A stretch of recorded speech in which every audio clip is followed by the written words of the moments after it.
Hi, my name is Leilani. I'm a former public and private school teacher and I'm a homeschool mom, and today we're just going to talk about the homeschool curriculum that I used with my 4th grade daughter. Her personality and her learning style totally different from her brother's. And there are things that worked for her that didn't work for them and vice versa. All kids are different. But we are going to start with English because that one does seem to have the most books involved. I do want to do a video on Lamplighters when it comes to literature because she didn't really like to read. Well, she did, but she wanted to read the picture books. Lamplighters is what kind of hooked her in, and she does an hour of reading every single day for fun. Lamplighters are a Christian, biblically based distributor, and the books that they have are from like the 1800s, 1860s, 70s, early 1900s, those kind of books are amazing. I will make a video one day about it and share with you all the things because my kids love them. So for literature, we did that. We also used this curriculum right here, which is the missionary curriculums. We read those Christian Heroes Then and Now books for each of these. We took about 2 weeks to go through them. This was just amazing. It was great comprehension, great discussion. We loved it. Next, spelling we didn't do. But we're going to do it over the summer because we slacked at spelling. So, whoops, I'll talk about that in another video. For English, for grammar, I should say, for grammar, we did Fix-It Grammar again. I am obsessed with IEW. I have like a ton of videos and an entire playlist. I'm just going to put that up there because if I don't, I will literally spend the next 15 minutes talking about why I love IEW. But the reason I love Fix-It Grammar, I'm going to sum this up. I'm going to try to sum it up. The reason I love Fix-It Grammar is because it pretty much builds on itself. So it does a lot of reviewing and it covers everything when it comes to grammar. Prepositional phrases, clauses, adjectives, editing, even handwriting is in there. That's not grammar, but handwriting is in there.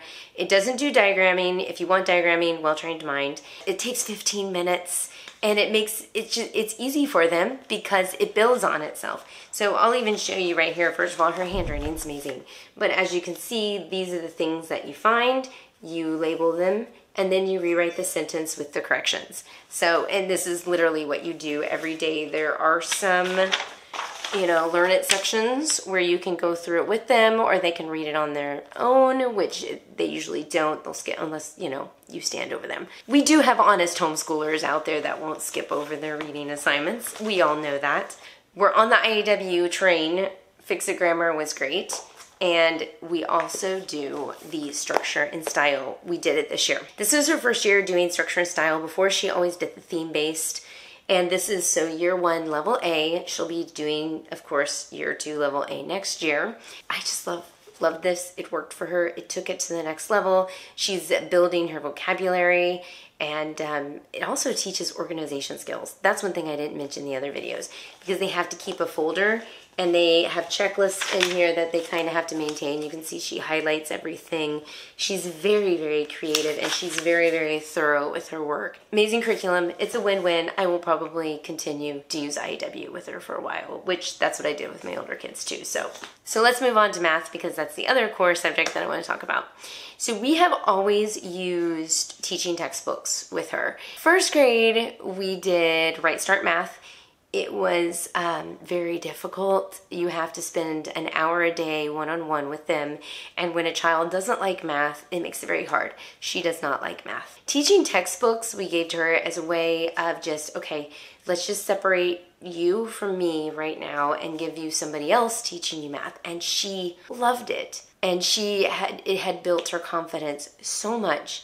But after watching her work through teaching textbooks, I just started noticing that she moved slower and slower with it, and it was getting harder and she was getting frustrated and it wasn't clicking. And then one day she just came to me and said, "Mom, I really just want to sit and work with you on math. I made it clear that if we work together on math, you have to listen to me and we can't, butt heads. I'm gonna have to be patient with her as well." She did not do too well with teaching textbooks. Now, a lot of you guys are saying, "Oh my gosh, I knew it," because teaching textbooks, that it's written for this, it's not written that well, or the kids can cheat. If you all these ideas about teaching textbooks, and that's not true. It's not true because and I know this because I've got my oldest son that has used teaching textbooks for years, and he's in 8th grade, and we did the Iowa Form E test with him, and he scored like 11th in 12th grade.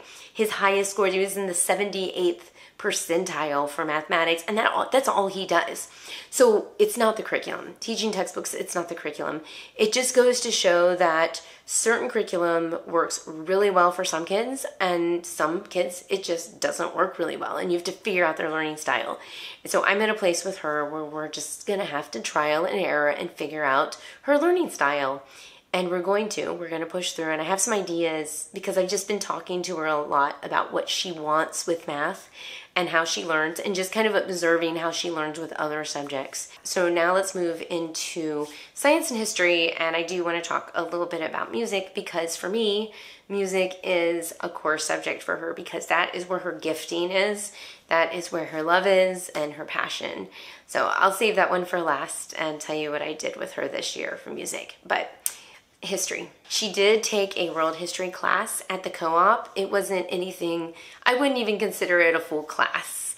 It was just kind of fun, you know, learning a little bit about history, world history, and she comes home with all these ideas and it was great. We did use TrustQuest, and we've been using TrustQuest in general for all my kids. It's a great curriculum, but this year I'm done. I'm done with TrustQuest, and I'm going to explain why. First of all, it's great. It's very flexible. But what has happened, first of all, how it works, I have a video, 2 videos, but I'll put them up there. But basically for each, I'll sum it up, right? So for each lesson, you have a passage that you read. This is Mary Queen of Scots.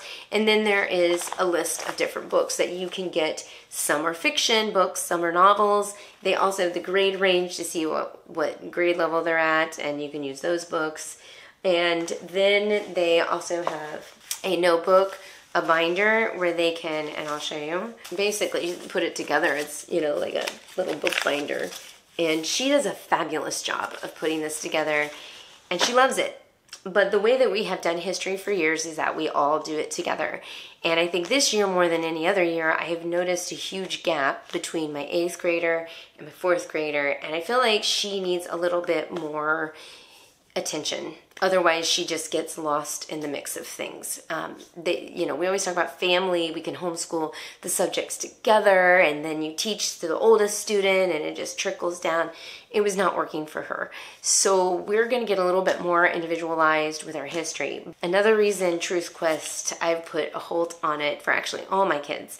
One, my 8th grader's going into high school. He's actually done all of them because he started... Well, we didn't do the high school TrustQuest ones, but he did 3 years of American history, which started with the explorers. And even though it was covering American history, it did tap into some of the stuff going on in Europe and China and stuff like that. So after we did those 3 years of history, we bumped back up and did ancient history with Egyptians and Romans and Greeks, Middle Ages, and then this one's the Reformation and Renaissance. So for him, he's come full circle. But I'm just... We're going to go to high school, we're done, we're going to do something different. My middle child, just, you know, middle children. But another reason why I'm calling it quits on TrustQuest is because maybe it's just me, I have the outdated version, maybe they updated it, I don't know. And these are actually really old editions. This one looks like it's from 2005. I'm pretty sure, like, if she has new updated editions, then just, like, totally ignore what I'm saying right here. A lot of these books that she suggests, I cannot find anywhere. I can't even find them on Amazon.com. And if I do, they're like $50 because they're out of print or very, very rare.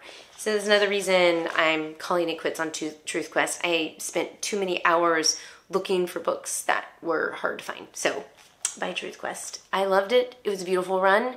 And we are now done, and then I'll let you know what we're using next, which actually I'm kind of excited because I'm going to be using a curriculum that I've always wanted to use. Moving on, science. Let's talk science. Okay, I did the same kind of format as I did with TrustQuest, where I taught all my kids in one setting.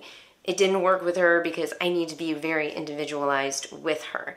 So we did chemistry and physics with Apologia, and it just, for her, it just did not retain at all. But I love Apologia.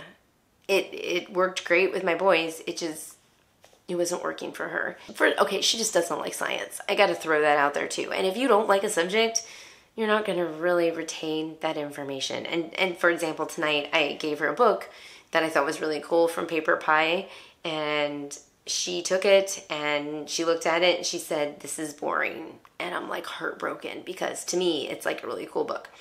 Science is just boring to her. And yes, even the science experiments are boring to her. We also did Masterbooks right here. This is their Paleontology dinosaurs. If I could go back in time, and this might be something that I'm going to really think about with her when it comes to science, that she needs to work on things individual to really just by herself retain that information.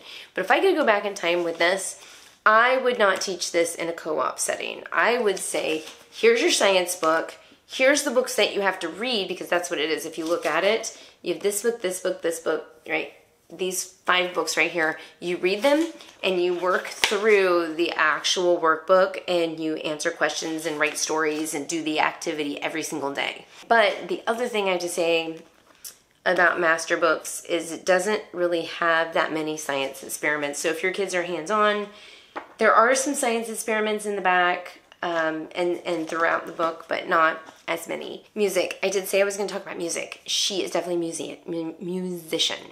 This year we did voice lessons, vocal ensemble, we did piano. We use Simply Piano to kind of supplement that. She plays better piano than me. And she also took a music class at the Homeschool Co-op. I really just want to support her with the music talent that she has, because that's where she just blossoms, and it is part of her core curriculum. And so I just want to encourage you that if your child has a passion, whether it's music or what if it's science or what if it's even math, or if they love writing stories, even though it's not considered one of those core curriculums, to just find a way to embrace that and support them on that. So we do put a lot of weight in that music. We did do dance, we did do ballet. She didn't like ballet. Broke Mama's heart, because I love ballet. I loved taking ballet. She doesn't, but it's okay. It's not her gifting. Music is. We know what her gifting is. And she has an amazing voice. It's amazing. Thank you guys so much for watching. I hope this was helpful. Let me know in the comments down below, and I will see you guys in our next video. Bye.